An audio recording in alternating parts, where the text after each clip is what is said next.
kita ya Rasulullah, di depan ada malaikat Israel mau masuk. Kata Rasulullah, boleh masuk, silakan.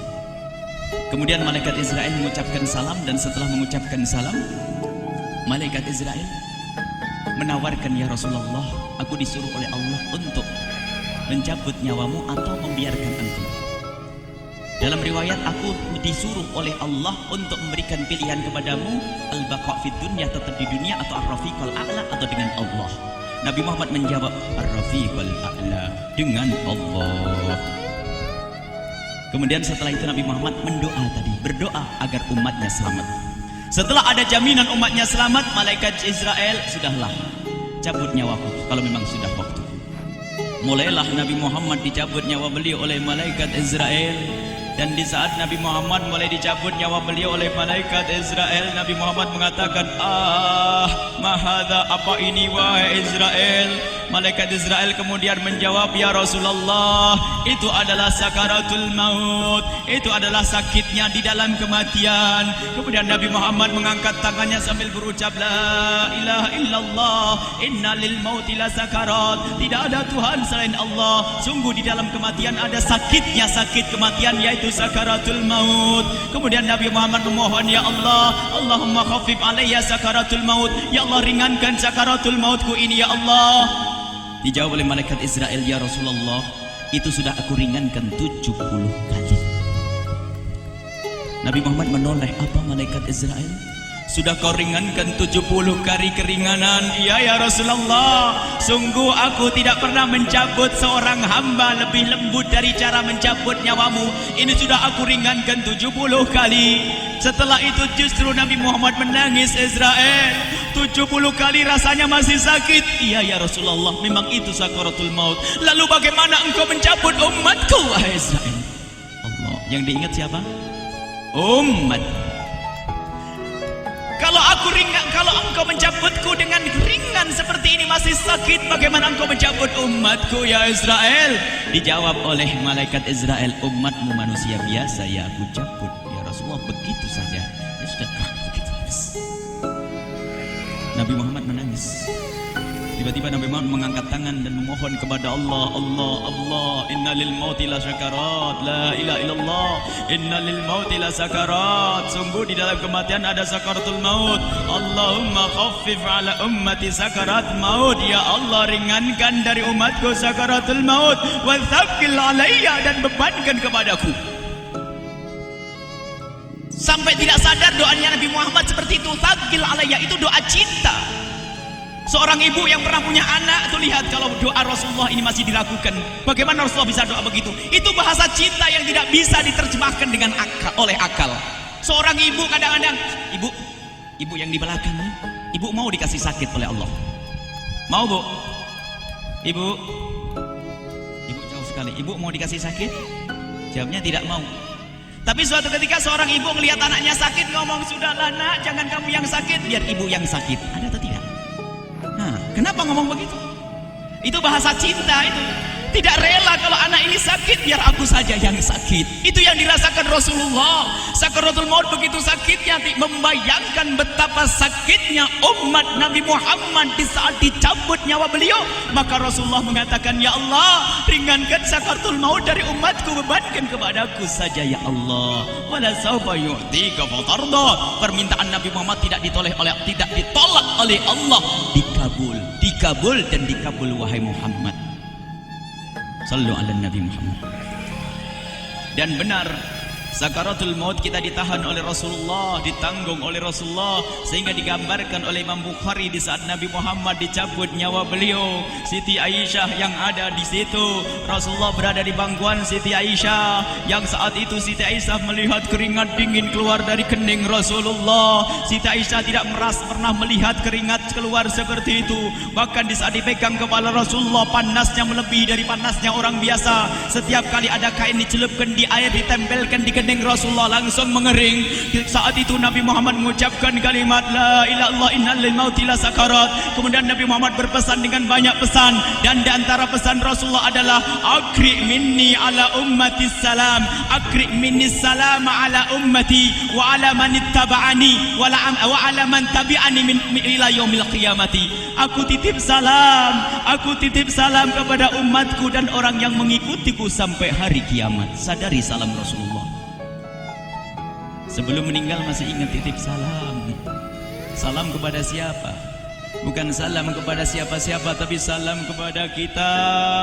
Maka mari kita mengucapkan salam kepada Rasulullah, karena Rasulullah sudah salam duluan kepada kita. Mari kita sejenak bersalam kepada Rasulullah dan hadirkan Rasulullah ada di mata kita dan di hati kita. Mari kita bersama-sama mengucapkan salam. Assalamualaikum ya Rasulullah. Assalamualaikum ya Rasulullah. Assalamualaikum ya Habiballah. Assalamualaikum ya Nabi Allah. Rasulullah mengucapkan salam untuk kita. Dan di saat itu Rasulullah keringat dingin keluar, maka oleh Siti Aisyah diusap. Bayangkan saat itu Nabi Muhammad di pangkuan Siti Aisyah dan diusap oleh Siti Aisyah. Siti Aisyah berkata, keringat Rasulullah mengucur deras hingga aku usap, dan aku usap dengan tangannya Rasulullah. Diusap dengan tangannya Rasulullah. Siti Aisyah memegang tangan Rasulullah sendiri yang digunakan untuk mengusap keringat Rasulullah. Sahabat bertanya, Aisyah, kenapa harus dengan tangan Rasulullah tidak dengan tanganmu? Lihat jawab Siti Aisyah, karena tangan Rasulullah lebih lembut dari tanganku. Sallu ala Nabi Muhammad.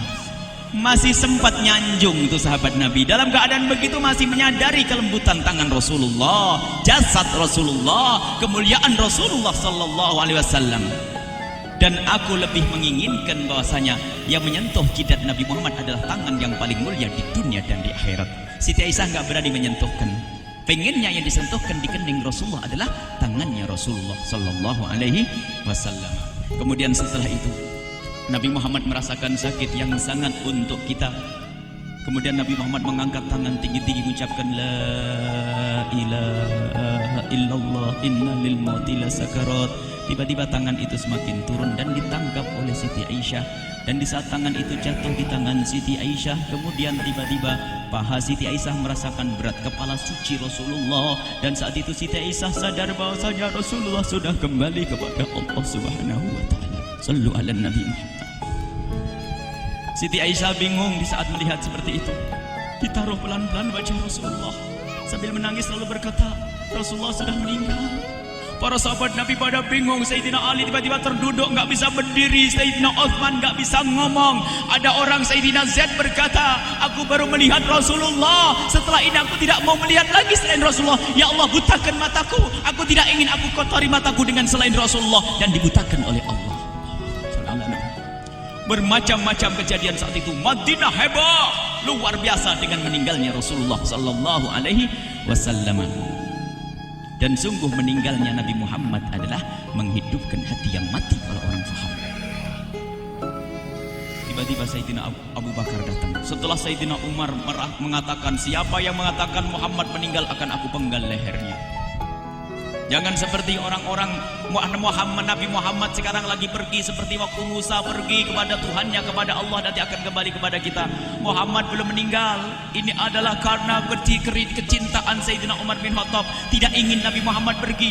Tiba-tiba datang Sayyidina Abu Bakar As-Siddiq lalu masuk ke kamarnya Rasulullah, lalu masuk kepada Rasulullah, kemudian mengecup kening Rasulullah. Dan Sayyidina Abu Bakar berkata, ya Rasulullah, tibta hayyan wa mayyita. Ya Rasulullah, engkau tetap harum dalam keadaan hidup dan harum setelah meninggal dunia. Sallu ala Nabi Muhammad. Hingga sampai setelah hari besoknya meninggal Rasulullah Senin sore, Selasa malam, Rabu dikubur Rasulullah sallallahu alaihi wasallam. Setelah dikubur, Sayyidat Fatimah bertanya kepada Sayyidina Abdullah ibn Abbas, Sayyidina Anas, wahai Anas, hai Anas, sambil menangis Sayyidat Fatimah Zahra, hai Anas, bagaimana engkau tega? Atabat anfusukum an tahtu ra'sa Rasulillah. Apakah engkau rela menaburkan debu di atas kepala Rasulullah? Sayyidina Anas menangis kaget, ya wahai binta Rasulullah, kalau kami tidak dilupakan oleh Allah, niscaya tidak ada yang bisa mengubur Rasulullah. Jadi saat itu dilupakan oleh Allah, sehingga mereka tidak menyadari melakukan itu semua. Kalau mereka sadar, tidak akan bisa mengubur Rasulullah sallallahu alaihi wasallam. Ini yang diungkapkan oleh Sayyidina Anas, kalau seandainya kami tidak dilupakan oleh Allah, niscaya kami tidak akan mampu mengubur Rasulullah sallallahu alaihi wasallam. Kami yang hadir di sini, ya Allah, ingin senantiasa hadir di hati kami kekasih-Mu Nabi Muhammad. Maka kami mohon, ya Allah, jadikan kekasih-Mu Nabi Muhammad yang akan, ya Allah, yang akan mendampingi kami kelak saat Kau cabut nyawa kami, seperti yang Kau wahyukan kepada kekasih-Mu Nabi Muhammad. Wa absyiru bil jannati, semua hamba yang beriman akan menyaksikan surga, ya di saat dicabut nyawa mereka. Dan surga, di tempat surga itu yang paling mulia adalah Nabi Muhammad. Maka kami mohon, ya Allah, saat Kau cabut nyawa kami, ya Allah, hadirkan Nabi Muhammad di hati kami, ya Allah. Dan kami mohon, ya Allah, saat di alam barzah nanti, ya Allah, saat yang sangat mengerikan itu, ya Allah, kami mohon hadirkan kekasih-Mu Nabi Muhammad, sehingga kami tidak takut dan gentar lagi dengan malaikat mungkar nakir. Dan ya Allah, kami mohon di saat di padang mahsyar nanti, ya Allah, hadirkan kekasih-Mu Nabi Muhammad. Jadikanlah kekasih-Mu Nabi Muhammad yang akan menemani kami dan akan membonceng kami, membawa kami ke telaga Kausar. Lalu kami diberi air minum dari air telaga Kausar hingga kami tidak akan haus selama-lamanya. Ya Allah, jadikan kekasih-Mu Nabi Muhammad yang akan menemani kami di saat kami menyeberang Siratal Mustaqim hingga kami tidak akan terjerumus ke neraka Jahanam.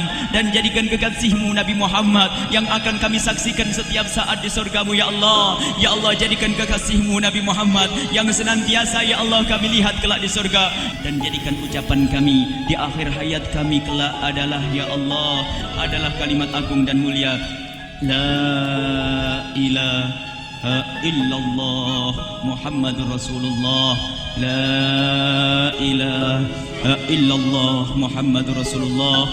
La ilaha illallah Muhammadur Rasulullah. La ilaha illallah Muhammadur Rasulullah.